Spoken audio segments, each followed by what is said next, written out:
Welcome to the program. I'm Mark Imperial. This is another real estate market update from across the country and in your town. This segment's being brought to you by booksgrowbusiness.com. It's the place where professionals and entrepreneurs publish to grow their business and leave a legacy.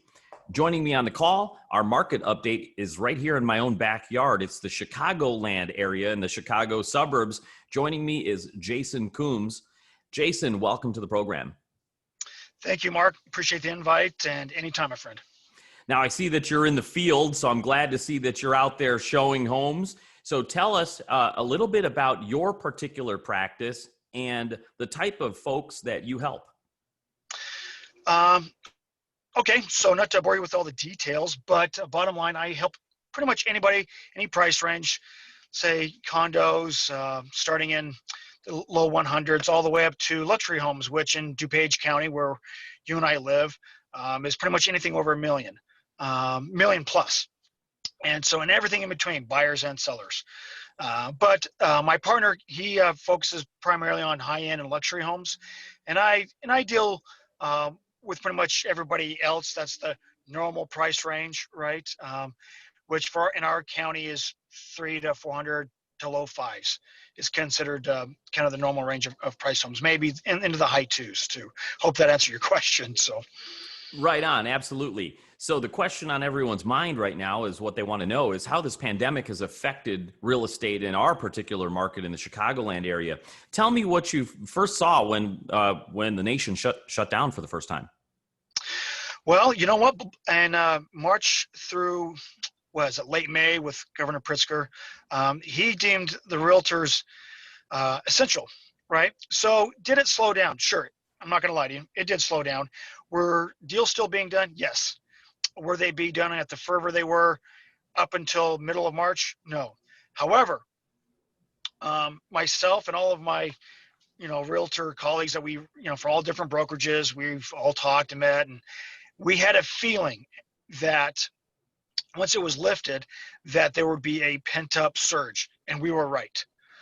So right now, the MLS data, the multiple listing service, the data is showing that as of September 1st, we have surpassed 2019 numbers in total homes sold, which is pretty good because 2019 was a pretty good year. And now with basically 2 months of slowdown, right, from mid-March through, let's say, mid to late May, there were some transactions, but it definitely dropped off. So basically, you kind of lost 2 months, and we've not only caught up, but have surpassed 2019's numbers. So a lot of us were right. We were, I hate to brag, but we were right. And so if you're a seller and you're selling in a certain price range and your home is clean and looks nice, it's moving. It is absolutely moving. Even in the high-end market, which hasn't seen a lot of movement in years. We're talking high-end in DuPage County, anything about 650 and higher, after about $1 million. And even some of those homes are moving not as fast, but definitely faster than they have been, for sure. So you were right in your prediction about the surge. Now tell us what you found. What was the cause of the surge? The reasons that you imagined were coming in for why people wanted to get in the market now, and what are the conversations you're having? What's important to people? So 3 things, especially here in our backyard, right, Mark? Number one is obviously the interest rates, right? The interest rates are ridiculous. Bottom line, being spoiled. If you've got a credit score over 750, 775, which is kind of the magic credit score to get the best rate, you're looking at 2.7, 2.8%. That's unheard of, right? I mean, that's crazy. And my customers they were buying, let's say they have a credit score maybe in the 6s, low 7s, they're still getting interest rates in the 3s. So that's still extremely good, right? So that's reason number one. Reason number two is because everything right now, a lot of people are still working Zoom or virtual or whatever you want to call it, and they don't have to commute as much. And so they're like, well, I don't have to go into the city, right? I don't have to take the metro in. So they want to maybe not take the train, or excuse me, back up. You're seeing people from the city And they're like, I don't want to drive in the city anymore. I don't want to do this. I want to be out in the suburbs where it's quiet, right? So they're moving out here. And to couple that with interest rates and what's going on in the city of Chicago and all the craziness that's going on there, they're like the allure of the stores, right? And the shopping and the restaurants and the parks and so forth and so on. Until that thing gets squared away, they're like, I'm going for the same price of a nice, very nice condo or townhouse, which is an attached dwelling. I'm going to live out in the city. So I don't have to take the metro.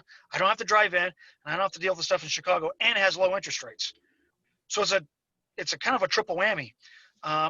And it's interesting you should mention this, is that Lori Lightfoot, the mayor of Chicago, she reached out to the Chicago Association of Realtors, which is located on Michigan Avenue, and to find out why there's been a 60% increase in inventory in attached dwellings, which is, like I said, condos and townhomes, which is a lot of the type of homes in Chicago. So she's worried, like, where are all these people going, right? So now she's reached out to multiple listing service to get that data. I was like, where's everybody going? Well, from all of us out in the suburbs, DuPage County, Lake, Kane, Will County, we're like, they're coming here, right? And or they could be going to Indiana across the border, or maybe Wisconsin, right? So I know that was a really long-winded answer. I hope that answered your question to your satisfaction. No, that's terrific insight. It leads me to another question that I just thought of now. So tell me a little bit about the market. You see inventory in Chicago with the attached homes and stuff. So that's an increase in inventory. How about in the suburbs? What's the inventory like? What's the temperature of the market? Is this a seller's market or a buyer's market out there now, right now? You know, it's now even become it was a seller's market before the pandemic. It's even more so now. For example, I put a home in Westmont on the market. I want to say mid-June. Within 3 hours, I had 14 requests to see that home. It's a 4-bedroom, 2-bath. We listed at $300,000. Full price offer within 24 hours. And we closed in 40 days. So that's just one of many other examples. I've put in, I'm shameless. I put in 4 offers, and they were good offers, but they weren't good enough. None of them got accepted. So I'm like, and I try to advise my clients. I'm like, hey, look, last year these would have been pretty good offers. We could negotiate. And guess what? We lost out to other offers. So, and some of them were cash offers. So I'm like, so it is what it is. So it sounds so to answer your question, so the inventory it's tight here. If you say, well, okay, what price range? If you're looking in, let's say high 2s to low 4s, and it's a good looking home. It's, got a little bit of updated paint, which is the grays right now, white trim, blah, blah, blah.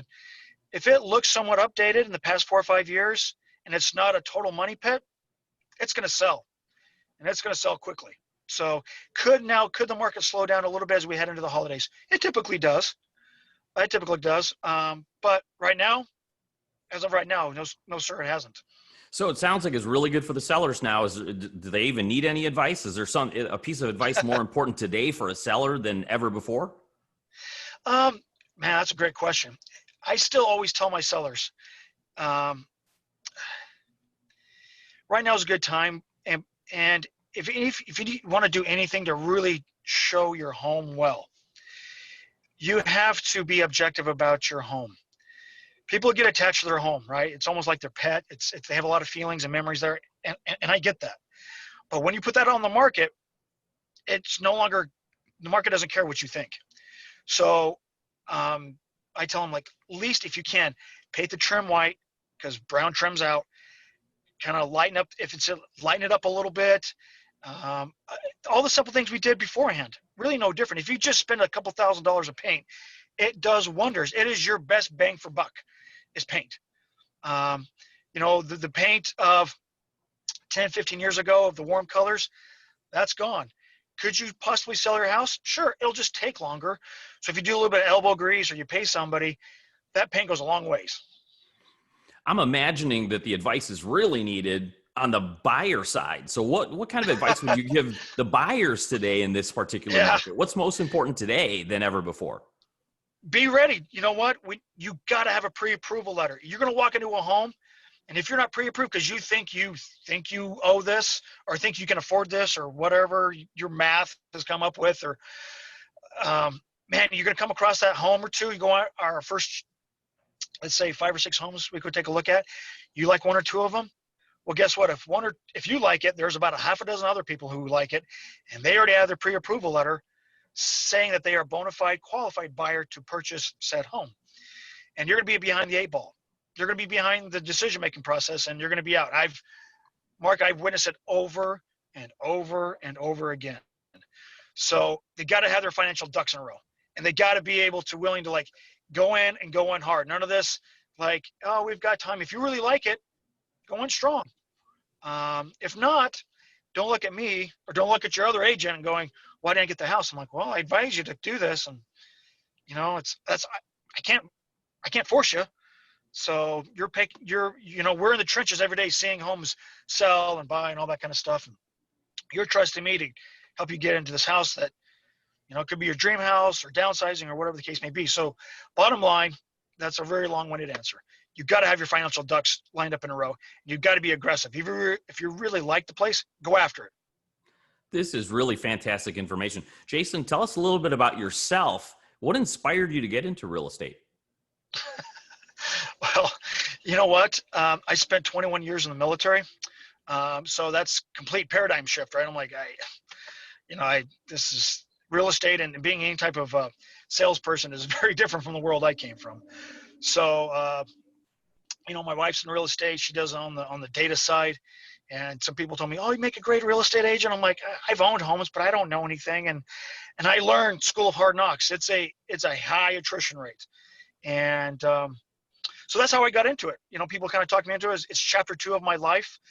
And so here I am learning. You have to learn real quick. There's a steep learning curve. 75%, is it 50 or 75% of realtors leave the industry in the first 2 years. I think it's 50% in the first 2 years and 75% by the year 3 or 4, something like that. It's a very steep curve. So here I am, still alive and kicking, Mark. Jason, first, thank you for your service. And I can tell you right now, from the military background, that's what gives you that structure and that, due diligence and all the research. And that's why I can just tell, that's why you're doing what you do. So I really appreciate that. This has been a fantastic market update, one of the best I've heard in the Chicagoland area. Tell us, for folks listening that are in Chicagoland, maybe moving from the city into the suburbs, or someone that could use your help, how do they find you and connect with you? You know what? You could find me on Realtor.com and Zillow. Most people like Zillow, the interface with Zillow. That's the one that most people go to.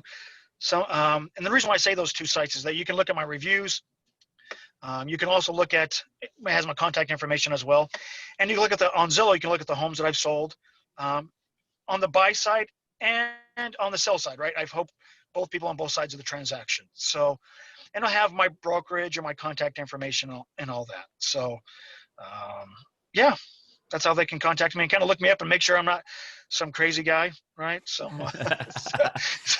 everything's online now. And so, they can research me or as my stepkids call me, search me up. So I'm like, all right. So that's right on. Jason, I really appreciate you taking the time. I know you're doing a showing, so I don't want to keep you from that. Yep. I am here in Lombard. I'm about to do a showing at 1:00. So fantastic. I appreciate you taking the time and sharing with my listeners today. I wish you continued success for you and for all of your clients.